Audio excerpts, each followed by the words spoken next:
Alright, so where's Master? That's probably the question on your mind. This is Master's DOA training sessions, but there's no Master. We have Vanessa, now we got sWooZie, but there's no Master. You know, Master is too busy doing articles for the New York Times right now. He doesn't have time for us little people. So while he's off doing his thing, he figures he'll have a few guests come in here and educate some of you guys as to what's going on. And you know what we're talking about in this video? We're talking about safety. Alright, safety first. Safe moves. What are safe moves? That's what we're going to get into on this one. You'll know a safe move because if it's blocked, it can't be punished with an attack or throw.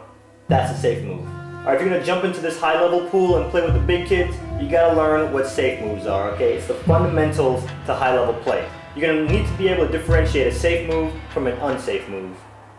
Alright, so now just because it's a safe move doesn't mean you're not in any immediate danger, okay? If you throw out a safe move, there's still recovery frames, but 9 times out of 10 you can't be thrown, and in DOA, that's what you're going to be punished with if you throw out unsafe moves, a throw. This is what an unsafe move looks like.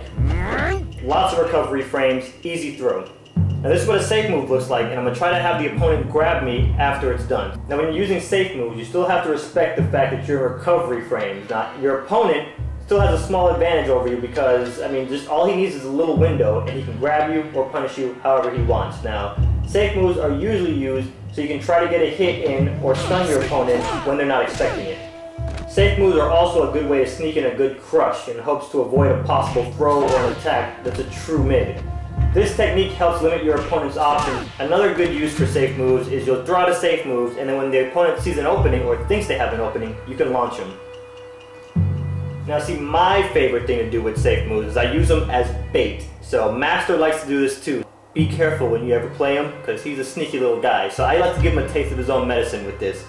So basically you'll throw out a safe move, and if you know how your opponent normally reacts to it, it's almost like you're pulling their strings, like puppeteering them. So you'll throw out a safe move, let's say it's a jab right here. So you'll throw out a safe move and you know your opponent likes to do a low punch or a low kick afterwards. I've been playing against Master in tournament. He'll use a safe move and he'll know that I'm going to follow up with another safe move of my own, and he'll counter or hold that next move that I'm about to do. So you can use bait. There's all kinds of techniques you can use when you open up the folder of safe moves.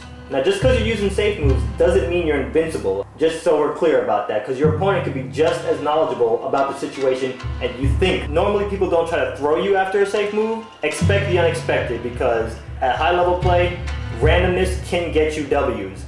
You open yourself up to creating all kinds of things like high counter blow, watch how the round progresses, and evaluate from there. Now I notice some people, they look at DOA and they say, oh, there's too many cheap ways to exploit things.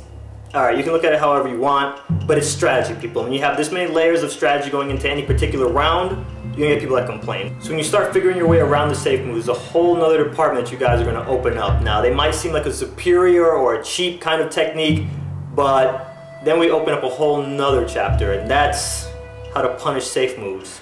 You want to start getting them to whiff, and you know what, I'm not even going to start getting into that. We're going to save that for Master's next lesson, because see, when you start talking whiff punishment, that's a whole nother fundamental that you can get into without the risk of being thrown or hit, and without really trying to guess what to hold when your opponent's throwing them out. So we'll get into that next time, okay? But for right now, it's your boy sWooZie. Hopefully I didn't want to water this down too much. I want to give it to you guys nice and solid, because I know if you're watching this, I mean, Street Fighter 4 is out. So if you're watching this, there's a good chance that you have a true love for DOA, or you really want to get into it. So hopefully I was able to explain it in a way you could understand it here, because you know, Master, he's off doing his thing like I said. I mean, just like Dalsum is off doing his thing and he has his hands in a bunch of different pots, Master's pretty much on that level. And hopefully I'll get on that level someday. I'll check you guys next time. Feel free to hit me up on the MySpace. Feel free to hit me up on DOA Central. Same thing with Master. Feel free to hit him up on MySpace. Direct message him on DOA Central. We got plenty of ways you guys can get in contact with us. But that's it for now, because I gotta get back to playing my Xbox. I'm talking about all this DOA stuff. I'm gonna go power on. I'll catch you guys next time.